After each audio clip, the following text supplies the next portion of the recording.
اومدم این داستان خیلی کوتاه براتون بگم برم.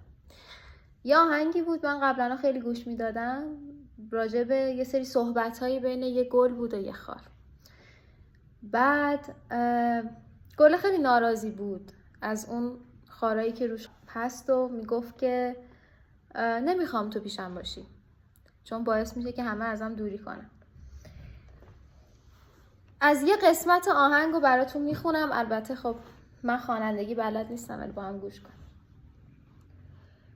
گل به خار گفت که چرا نمیشی از من تو جدا، برو میخوام تنها باشم، تو خیلی زشتی به خدا.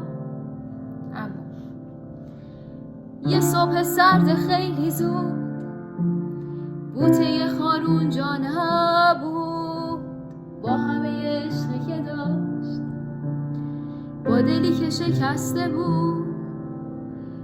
چشمای گل یه وقتی دید که دستی اونو از شاخه چید،